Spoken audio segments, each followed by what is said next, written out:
तो my self Seema Singh. I hope आप सब बढ़िया होंगे। जैसा कि आपको पता है हम यहाँ पे होम साइंस के टॉपिक कवर करते हैं और आज जो हमारा टॉपिक है वह है पाचन संबंधी रोग।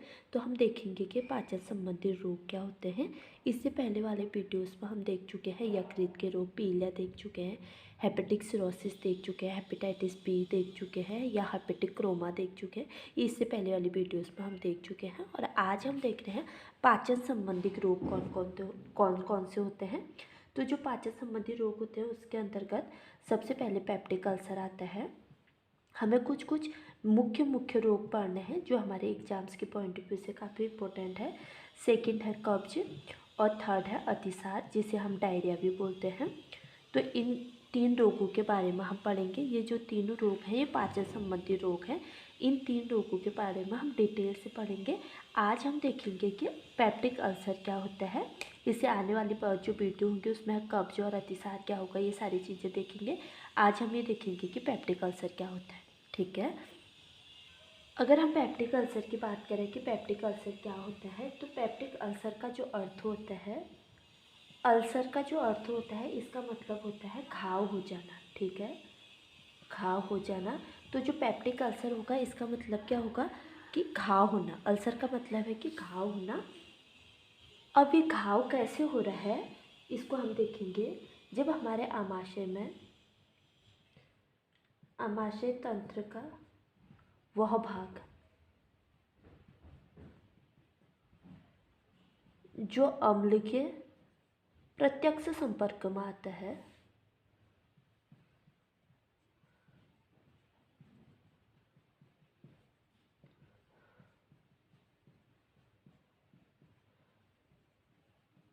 तो उतने भाग पर पेप्टिक अल्सर हो जाता है।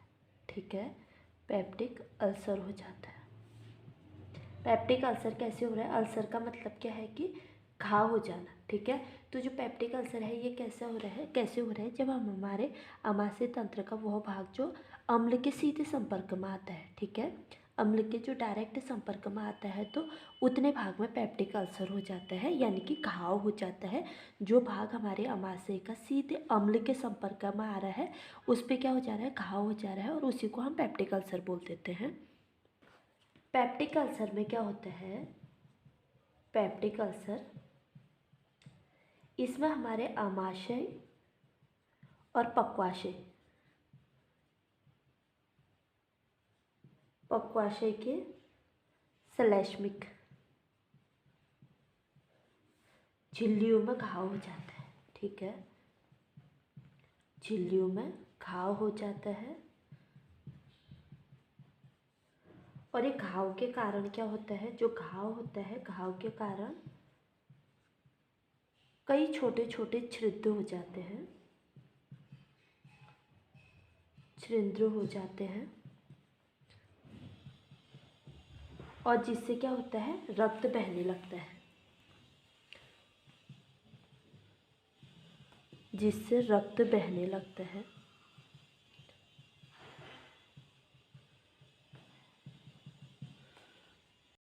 जब हमारे आमाशय की दीवारों में घाव होते हैं, आमाशय के दीवारों में घाव होने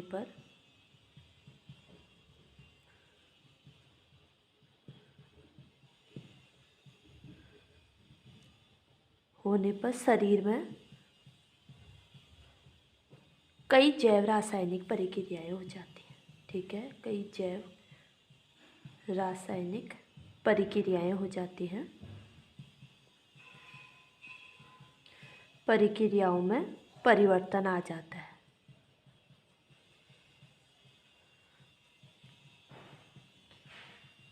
और कभी कभी जब ये अल्सर के घाव लगातार बने रहते हैं, ये ठीक नहीं होते हैं, तो अल्सर के कारण जो हमारे आंत होते हैं उनमें कैंसर हो जाता है, आंतों में कैंसर हो जाता है। ठीक है, कैंसर हो जाता है। तो हम पाचन संबंधी रोग में पेप्टिक अल्सर को देख रहे हैं। पेप्टिक अल्सर क्या होता है? अल्सर का मतलब क्या होता है कि घाव हो जाना। ये घाव कैसे हो रहा है हमारे आमाशय में? जब हमारे आमाशय तंत्र का वह भाग जो अम्ल के प्रत्यक्ष संपर्क में आता है तो उतने भाग में पेप्टिक अल्सर हो जाता है। ठीक है, जो हाइड्रोक्लोरिक एसिड होता है जब वो हमारे आमाशय के प्रत्यक्ष भाग पर उसका प्रभाव पड़ता है तो उससे क्या होता है, हमारे आमाशय में क्या हो जाते हैं, घाव हो जाते हैं।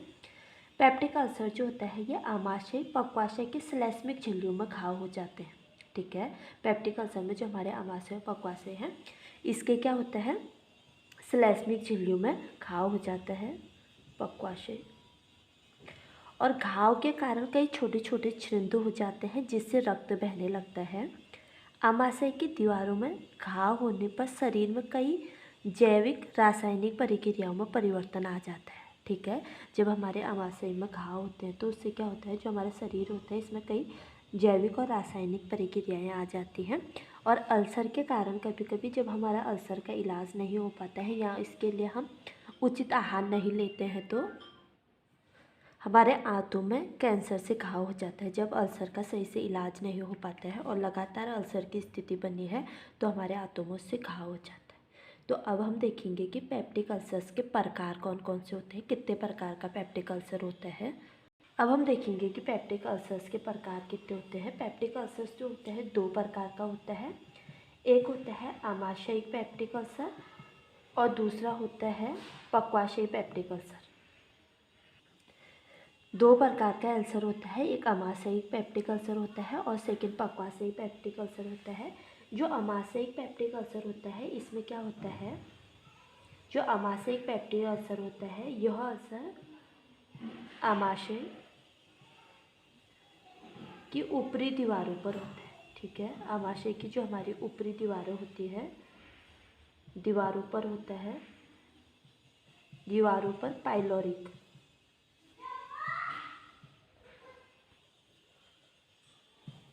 भाग के आसपास होता है। ठीक है, पाइलोरी भाग के आसपास होता है। और जो आमाशयिक पेप्टिक अल्सर होता है इसमें जो HCl जिसे हम हाइड्रोक्लोरिक एसिड बोलते हैं इसका स्रावन निश्चित सीमा में होता है। ठीक है, एक निश्चित मात्रा में निकलता है, निश्चित सीमा में होता है। जो HCl हाइड्रोक्लोरिक एसिड होता है आमाशयिक पेप्टिक अल्सर में इसका जो स्रावन होता है वो निश्चित मात्रा में ही होता है। अगर जब निश्चित मात्रा में हमारा HCl निकल रहा है तो उसके बाद भी पेप्टिक अल्सर क्यों हो जा रहा है, ये उस स्थिति में होता है जब व्यक्ति खाना नहीं खाता है या लंबे टाइम तक खाना नहीं खाता है फिर उसके बाद खाना खाता है तो जो वो HCl निकलता है वो हमारे उसको खाना ना मिलने के कारण वो सीधे हमारे जो आमाशय की दीवारें होती हैं उन पर अटैक करने लगता है। तो इसी से जो आमाशयिक पेप्टिक अल्सर हो जाता है। ठीक है, और पक्वाशयी पेप्टिक अल्सर में क्या होता है, जो पक्वाशयी पेप्टिक अल्सर होता है इसमें होता है समय से भोजन ग्रहण न कर पाने के कारण होता है। ठीक है, भोजन ग्रहण नहीं कर पाने के कारण होता है, कारण होता है। और ये कहाँ देखने को मिलता है, गरीब किसानों और मज़दूरों में देखने को मिलता है, किसानों और मज़दूरों में देखने को मिलता है। मजदूर वर्ग में देखने को मिलता है।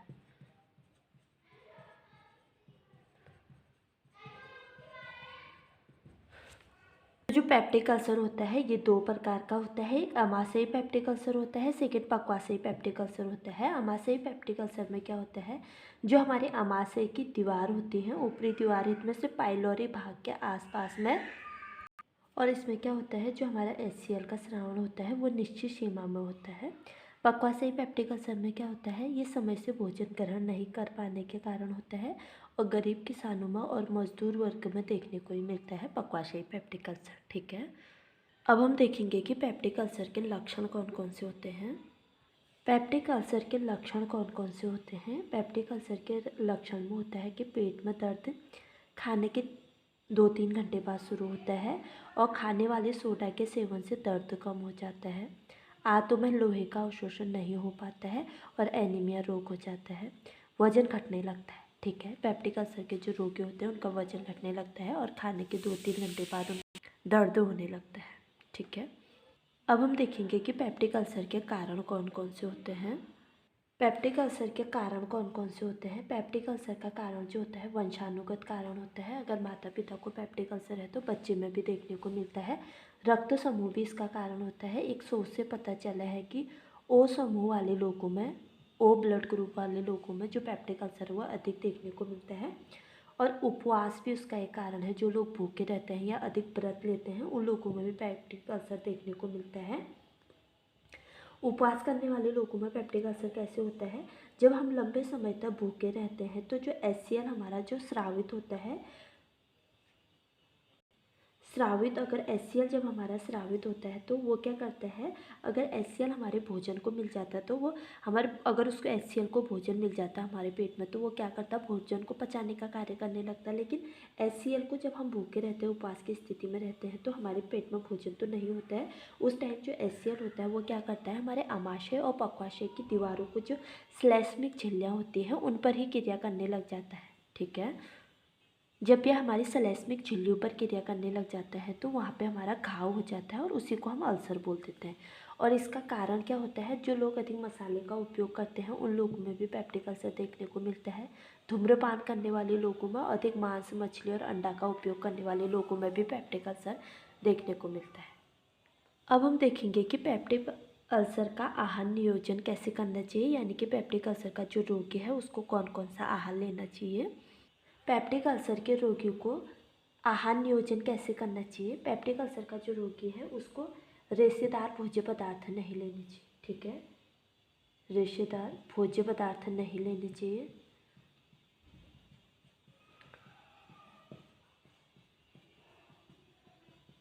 और इसके अतिरिक्त उसको क्या नहीं लेना चाहिए, मिर्च मसाले नहीं लेने चाहिए। कॉफ़ी, चाय की मात्रा भी कम लेनी चाहिए। ठीक है, जो पेप्टिक अल्सर का रोगी है उसको कॉफ़ी, चाय की मात्रा भी कम लेनी चाहिए। खट्टे फलों का सेवन नहीं करना चाहिए। खट्टे फलों का सेवन नहीं करना चाहिए रोगी को। और इसके अतिरिक्त उसको मद्यपान नहीं करना चाहिए, धूम्रपान नहीं करना चाहिए।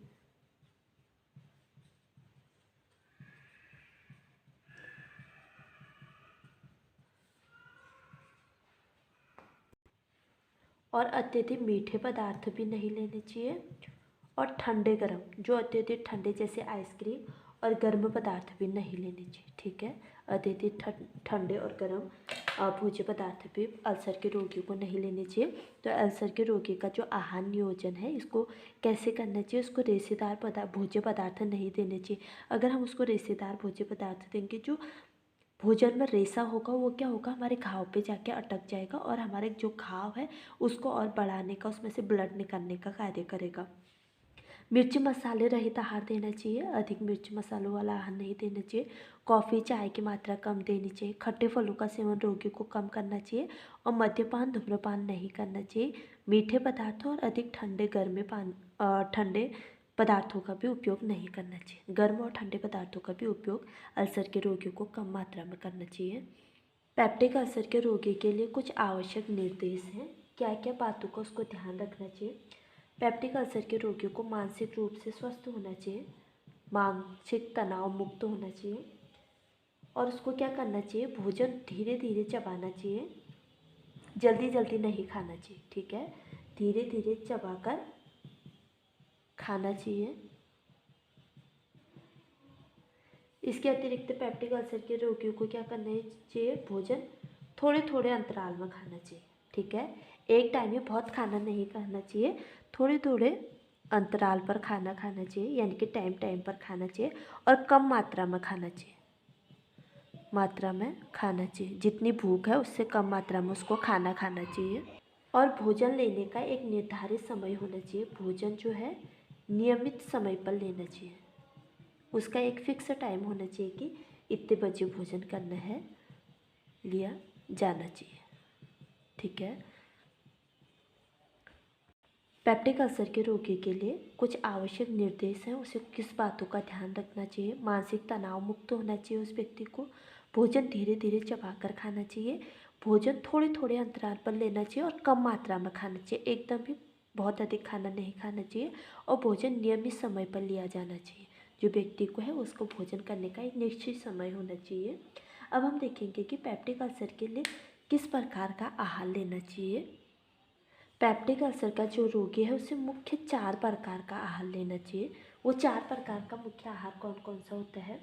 पहले उसको सिप्पी डाइट लेनी चाहिए, ठीक है, सिप्पी का आहार लेना चाहिए। अभी हम बात करेंगे कि सिप्पी आहार क्या होता है। सेकेंड, उसको एंड्रिसन का आहार लेना चाहिए, इसके बारे में भी हम डिटेल में बात करेंगे कि एंड्रिसन का आहार क्या होता है। थर्ड, उसको म्यूलन ग्रेट का आहार लेना चाहिए। और फोर्थ है लेनहार्ट्स का आहार लेना चाहिए, ठीक है। यह आहार क्या होते हैं इनके बारे में हम बात करेंगे। तो जो पेप्टिक अल्सर का रोगी है उसको 4 प्रकार के आहारों को लेना चाहिए। सिप्पी आहार, एडिसन्स आहार, म्यूल ग्रेट आहार और लेनहार्ट आहार। जो सिप्पी आहार होता है ये क्या होता है। सिप्पी आहार में इसका निर्माण किसने किया था, सिप्पी ने ही किया था, इसीलिए इसका नाम सिप्पी आहार पड़ गया, ठीक है। सिप्पी ने किया इसका निर्माण। सिप्पी आहार में किन किन चीज़ों को मिलाया जाता है। दूध, क्रीम का ये मिश्रण होता है, ठीक है, दूध और क्रीम का मिश्रण होता है। जो सिप्पी आहार होता है इसमें क्या होता है, 3 भाग दूध होता है व 1 भाग मलाई होती है, ठीक है, मलाई होती है और इसको हम सिप्पी आहार बोलते हैं। अब देखते हैं कि एडिसन्स आहार क्या होता है। एडिसन्स आहार में एडिसन्स आहार का निर्माण 1942 में एडिसन्स ने किया और इन्हीं के नाम पर इस आहार का नाम पड़ गया। एक चीज़ इसमें अच्छी है कि ये जिसने जिस आहार का निर्माण किया उसी के नाम पर उस आहार को रख दिया, उस आहार का नाम रख दिया गया। तो 1942 में एडिसन्स ने इसका निर्माण किया।